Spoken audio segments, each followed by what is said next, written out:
Macron slammed for asking, "Who could have predicted the climate crisis?" Here's a summary of the article. On Saturday, December 31, 2022, during his New Year's address, French President Emmanuel Macron uttered a short phrase that rubbed many climate change activists the wrong way. Who could have predicted the wave of inflation that was unleashed? Or the climate crisis and its spectacular impact on our country this summer? Asked the president. After a long discussion on pensions and the need for the French to work more, Mr. Macron only mentioned the climate crisis once, stating that the energy transition is a battle that we must win. Who could have predicted the climate crisis? Funny, that's one of my favorite sayings to mock politicians who are out of touch with reality, tweeted Gonary Lecausanet, a geologist and co-author of the latest report from the Intergovernmental Panel on Climate Change.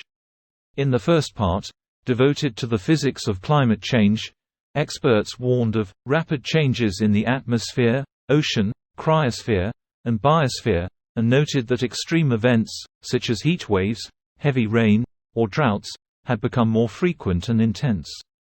Some ecologists in the majority are increasingly skeptical about the president's climate change ambitions and are counting on Elizabeth Borne, who is in charge of planning, to create projects under the watchful eyes of the French public. There is a ratchet effect. The subject has taken hold in public opinion, said Pierre Cazeneuve, Renaissance MP. The French are well aware that the climate is linked, in one way or another, to many other current events, such as our dependence on certain countries for fossil fuels or inflation.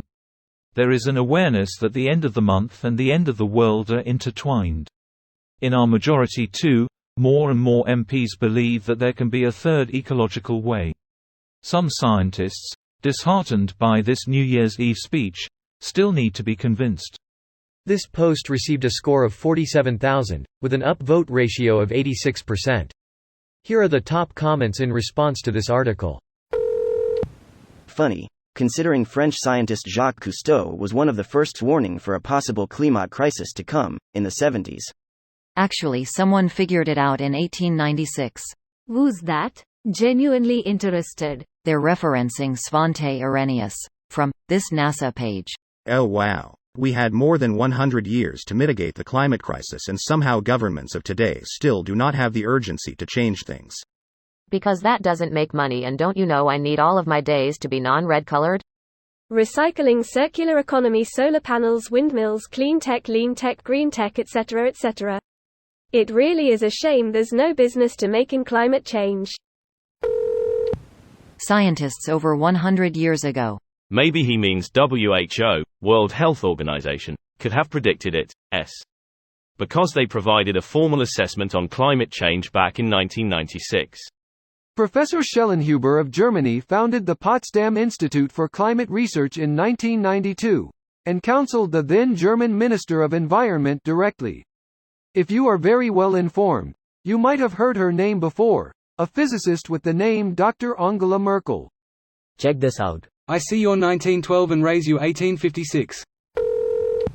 Exxon did research on the subject a while ago, but they suppressed the studies and paid scientists to refute the research. It could have been predicted and avoided. Exxon's CO2 greenhouse effect report of 1982. Yes, that's the study. Thank you. James Garvey wrote a paper in 1966 warning coal companies of the consequences of their actions, and/or course, the famous 1896 paper. We have known that it was a possibility for a century, and known it was a certainty for 6 to 7 decades. Companies that actively suppressed those studies have contributed majorly to the problem and have profited from it should be forced to invest heavily in nuclear power plants. Or maybe even have their government subsidies revoked? Theodore fucking Roosevelt predicted it. Joseph Fourier had the first recorded inklings of it in the 1830s. Fourier's consideration of the possibility that the Earth's atmosphere might act as an insulator of some kind is widely recognized as the first proposal of what is now known as the greenhouse effect. 16, although Fourier never called it that. 17, 18. The reason why I bring up Roosevelt is that he wasn't a scientist, and yet it was still as plain as day to him that conservation was necessary, and not doing so would create an environmental disaster. It was plain as day to a man without a scientific background in the first decade of the 1900s. Macron has absolutely no room to say no one saw this coming when Theodore Roosevelt saw it coming with nothing but his own eyes. This video was automatically created by Reddit to speech. The article and comments in this video were selected from Reddit according to their upvotes, and any paraphrasing was performed by smmry.com, without any human intervention.